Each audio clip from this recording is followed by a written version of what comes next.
السلام الله عليكم ورحمة الله وبركاته داود على كل سؤال برنامجك قلب مال هذا هاي وكلا كداوتان تي في قدلسن برنامجك تضوات كان وحي قال غيب قليه معمولها أطلس إن عبد القادر إبراهيم كسر معمولة تي في قدلسن يو برنامجك قلب مال بسم الله الرحمن الرحيم آدي بعد سنتها مستكينان بقشة ما أنت حفيز كي عاد يوصل بقطة أطلس كولج كسر دوو welcome sidoo kale waa kaaga mahad celinayna soo dhaweynta noo sameysay bal waxaad nooga warantaa intaana su'aalaha qaar ugu degdin taariikhdaada oo kooban run ahaantii 1994 ayaan halkan jaamacad liiraada USIU aan ka galay waxaan ka sameeyay bachelor degree iyo master's degree qalinjibinteedii ugu horeysay waxay ahayd sanadku markuu ahaa 1999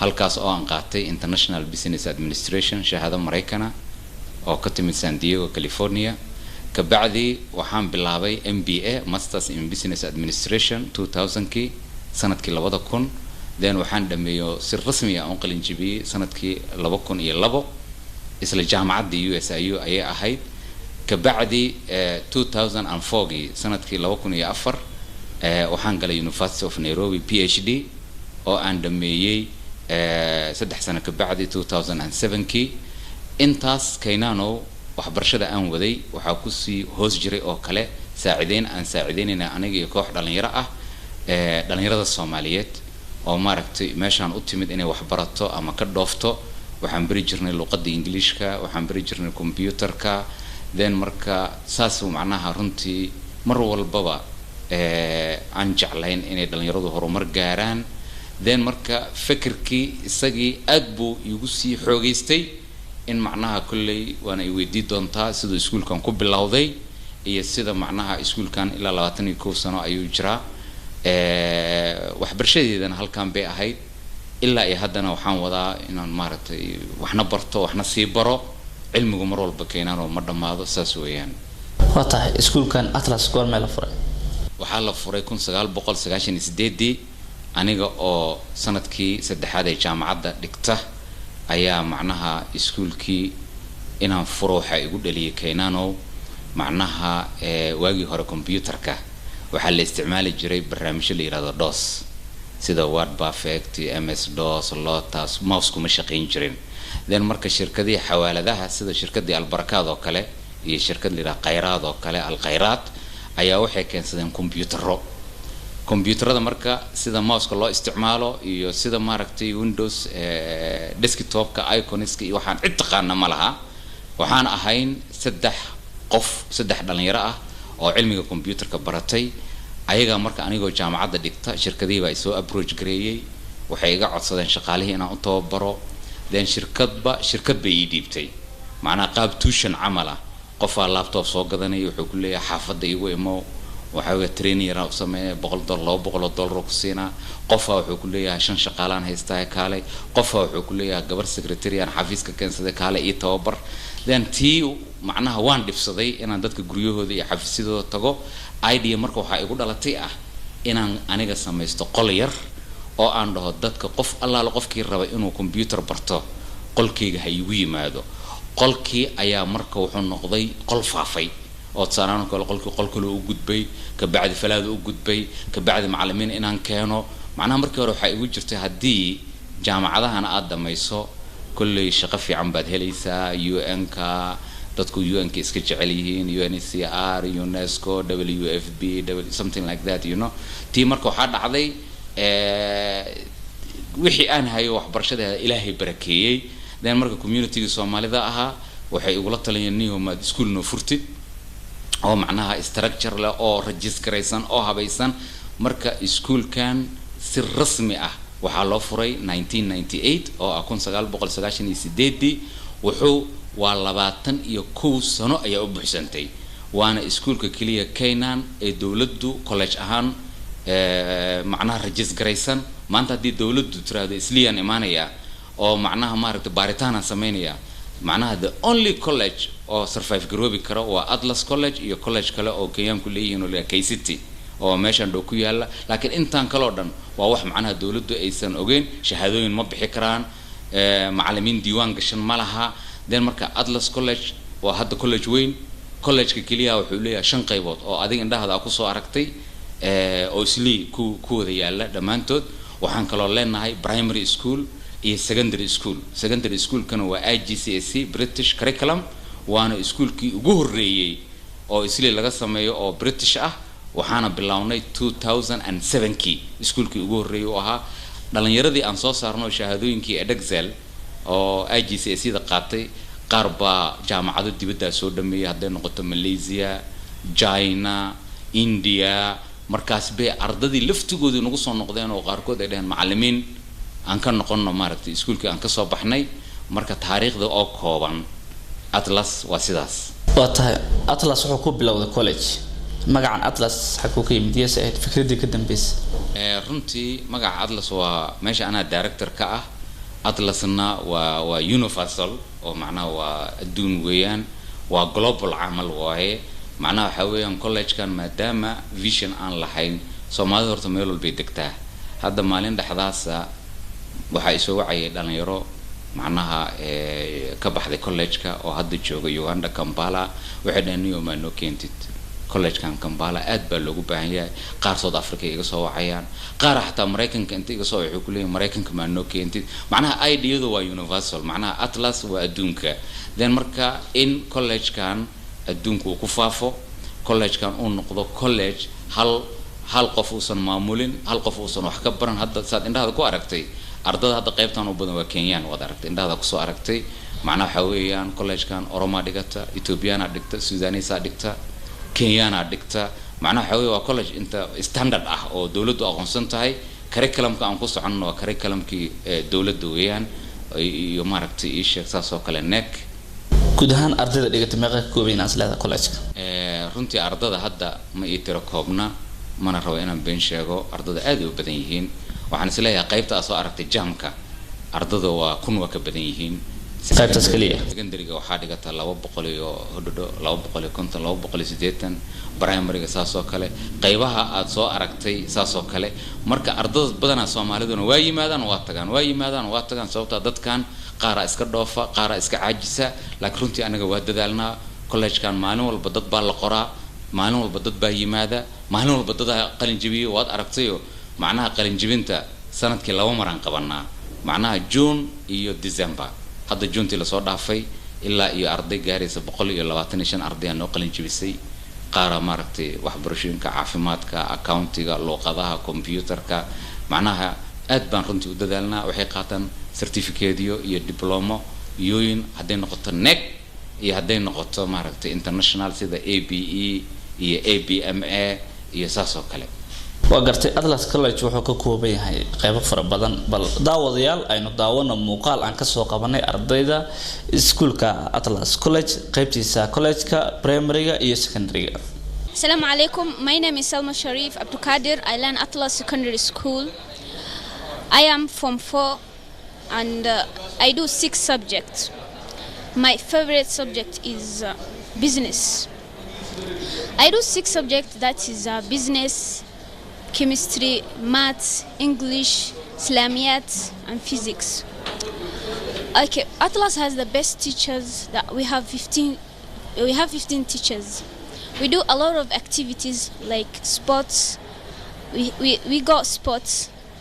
We got for a trip, educational trip, and we do some debates. Assalamu alaikum wa rahmatullahi wa barakatuh. Jina langu ni Zakaria Abdulkadir Mahmud. Mimi ni mwanafunzi wa Atlas Secondary School. Shule hii ni shule mzuri katika constituency ya Kamkunji.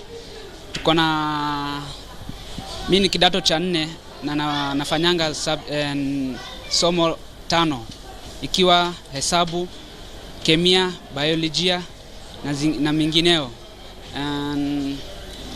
Somo ambao napenda sana ni hesabu. Ina deal na nini na hesabu. Walimu ambao tuko nao hii shule ni walimu wazuri katika hii constituency. Wako na idadi yao ni 15. Hii shule tunafanyanga activities nyingi sana. ikiwa mjadala, debate, and pia tunafanyanga mchezo sports, pia tunaendanga maziara trips, na hii shule ambayo napenda sana. Hi, my name is Zaytoun Ahmed Abdi. I'm a Form 4 at Alice Secondary School. I take a total of 6 subjects, which are English, Math, Chemistry, Business, Islamia, and Geography. Business is my favorite subject. Business is my favorite subject because I understand it very well. And at Alice, we have a variety of activities, including debate, sports, and educational trips. In Alice, we have the best teachers in SLE. Assalamu alaikum wa rahmatullahi wa barakatuh. And my name is Abdul Ghaffar. I'm from Atlas Primary School. I joined this school 2016. Now I'm the candidate of Atlas Primary School 2019, and I have gained so much since I entered this school. Now I want to do something in my success, so that I can build my life. I can get opportunity to be someone in the world. Thank you. Bismillahir Rahmanir Rahim. Magacayga waxaa waaye Najax Shariif Axmed. Waxaan dhigtaa iskuulka Atlas College oo ku yaalo Isli, gaar ahaan boostada. Masha Allah, iskuulku waa iskuul fiican. Waxaan rajaynayaa in lagu soo biiro. Anigu waxaan ka dhigtaa Maths and English. Insha Allah waxaan enjoy gareyn rabaa inaan kombiyuutarada wax badan waa ka baranaysi. Bismillahir Rahmanir Rahim. Magacayga Maxamed Cabduqaadir Cabdulaahi. waxaan ka mid ahay ardada Atlas College dhigtaan. waxaa ka bartaa English and Computer. waxaa soo galay iskuulka 23 July 2018. waxaa qalin jebiyay 13 July 2019. marka imaanay saahay hadda saahay ma isku mid maahan, isbedel weynaa sameeyay. marka ardada waxaa kula talinayay dadka loo saaxiibayaalka inay imaadaan college-ka. waxaa tahay maamulaha guud ee iskuulka la isku yiraahdo dhigi karnaa Atlas, waayo college, primary iyo secondary inta waa ka kooban yahay. ma jirtaa caqabad kaaga timaada waalidka, walow dadka dhigtay ay u badan yihiin qaarkood xataa dad waaweyn oo ganacsata? kaynan aad baa u maasan tahay. sida aad muuqaalkii hadda dadweynuhu daawanayeen aad ku aragtay, waxa weeyaan ardayda waxay u badan yihiin dad mas'uuliyiin u badan yihiin. qofka la iskama qoro, macnaha interview galaa, macnaha waxa weey imtixaan laga qaadaa, placement test, qofka akhlaaqdiisa waa la fiirinayaa. qofkii dib gooni haysto, macnaha la talin badan siinaa, counseling siinaa. runtii marka waalidiinta Soomaaliyeed waa waalidiin aad u wanaagsan weeyaan.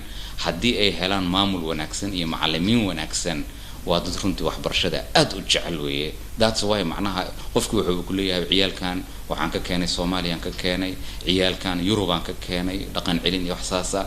macnaha qofkii adoo hoos jooga, adiga marka hadda tahay qof oo qualified ah, macnaha waalidkan oo dun xariisanaysa. runtii caqabad way iska jirtaa. macnaha schoolku organization waa meel dad badan isugu yimaadaan. dadkuna they have different behaviors.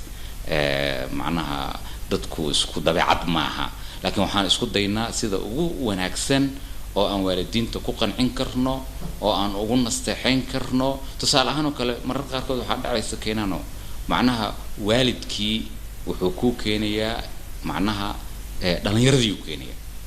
wuxuu leeyahay wiilkan ama gabadhan waxay bar. waalidkii waa iska dhoofiya. waalidkii waxaa laga yaabaa maalintuu saa u baxaba inuu wiilkaas ama gabadhaas ay kugu dambeysay. waxaa laga yaabaa 6 bil ama 1 sano ka bacdi inuu soo laabto oo uu yiraahdo aaw gabadhaydii aaw wiilkaygii. been ma sheegno, waalidka runtaan u sheegnaa. waxaan dhahnaa maalintaa tagtay ayuu ardaygiina tagay. si marka taa maaragtay xal loogu gaaro oo xiriir fiican waalidiintii iyo iskuulkii ay yeeshaan, macnaha waxaan sameynay maaragtay website, waxaan sameynay telefonis, maaragtay waalidka telefoon ka qorana xataa hadduu u jiro America ama Canada ama Europe, London u jiro, because WhatsApp-ka waa maaragtay lacag kuma fadhiyo, Facebook lacag kuma fadhiyo.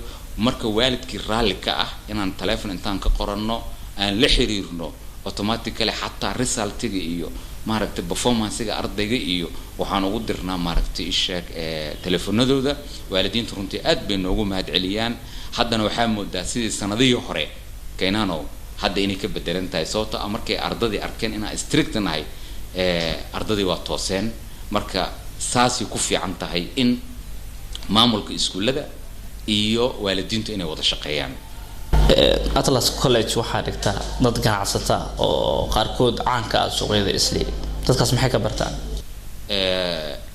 dadkaas badanaa Soomaalidu waxay jecel yihiin courseska gaagaaban macnaha qofka intuu ku yimaado wuxuu ku leeyahay waxaan rabaa bookkeeping and accounting inaan ku barto 1 week qofka wuxuu ku leeyahay computerized accounting QuickBooks waxaan rabaa inaan ku barto 2 weeks macnaha badanaa ganacsatadu degdegooda badan ganacsatada waxay aad u bartaan business Englishka waxay aad u bartaan computerka waxay aad u bartaan seminaarada iyo workshopyada ganacsigooda ku saabsan haday noqoto customer care skills haday noqoto managing people entrepreneurship human resource management macnaha waxyaabahaas yararka ah saddexdii bilba mar baan keenano seminar u qabanaa ilaa 150 qof shahaadooyin fiican waa siinaa oo caalamiya hadda xiriiran waxaan la samaysanay ABE London in macnaha seminaaradii shahaadooyinka Atlas aan ku bixin jirnay inay shahaadadu ka timaado London seminaarka anaga bixinayn salaano kale seminaarku wuxuu ku saabsan yahay customer service skills waa let's say 3 days seminar then shahaadadu waxay ka imaanaysaa ABE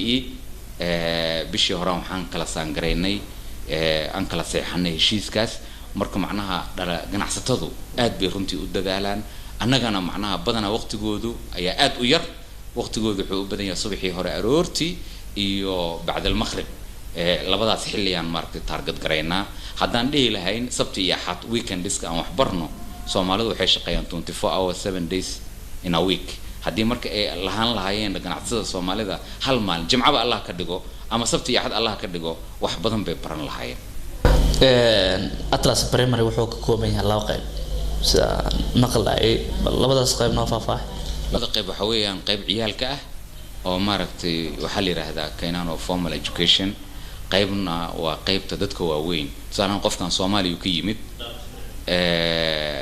Soomaaliya ka yimid aan dhahno Muqdisho wuxuu ku leeyahay dugsi sare ku soo dhameeyay ama form 2 yaan ahaa waxaan rabaa shahaado Kenya inaan helo qofkaas marka lama dhihi karo 8 sano standard 1 ilaa standard 8 macnaha iskuulkii dhigo uniformna qaado marka si kooban 2 sano 3 sano ayaan ugu soo gabagabeynaa waxa la dhahaa adult primary education waa kuwa indhahada ku soo aragtay qaybtii halkaas aan joognay watahay aad baad u mahadsan tahay Abdul Ibrahim oo ah maamulaha guud ee iskuulka Atlas College oo ku yaala magaalada Nairobi gaar ahaan xaafadda Soomaalidu ay ku nooshahay ee Islii tani intaana ku kulmi doono barnaamij caynkan oo kale waxaan idinkaga tagnaa sidaas nabadgelyo barnaamijka waxa idin daadinayay anigoo ah Keenan Cabdul Qaadir Xuseen taniyo kulanti dambe oo xiiso leh